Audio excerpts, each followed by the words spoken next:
Let's continue our discussion about variables.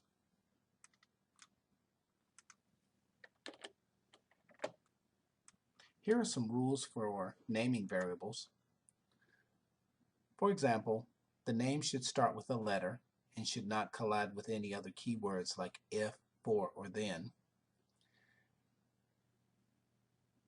A name for a variable can contain any combination of letters, digits, and underscores. It is also useful to name variables meaningfully. Since variables can be as long as you want, use variable names to describe their content. We'll get into this a little bit later. Now, let's play with some more code.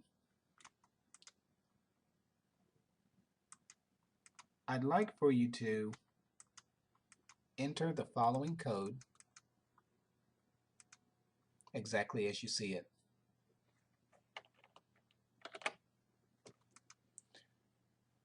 Pause the video to do so.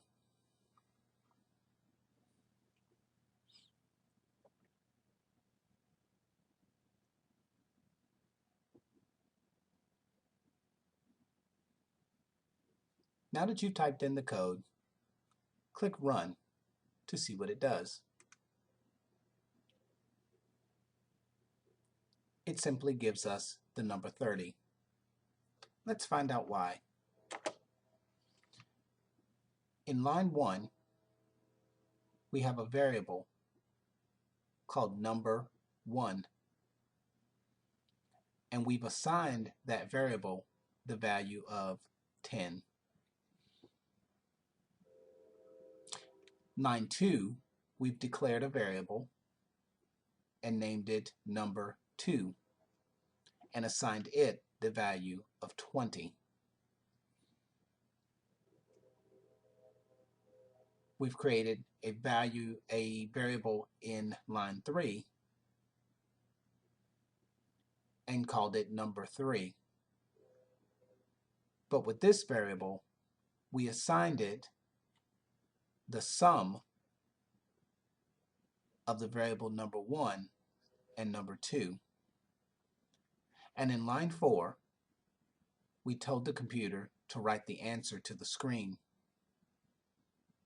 So not only can you assign numbers to variables, like in lines 1 and 2, you can also assign mathematical functions that deal with other variables to a variable, as we've done in number 3, in line 3.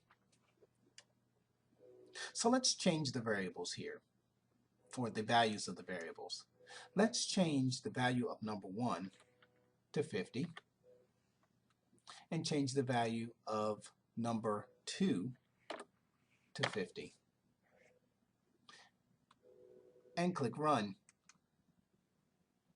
We'll see that the answer is 100, and that's because we've assigned the variable number 1 50, the variable number 2 50, and basically assigned the variable number 3 the sum of variables number 1 and number 2, and told the computer to print it.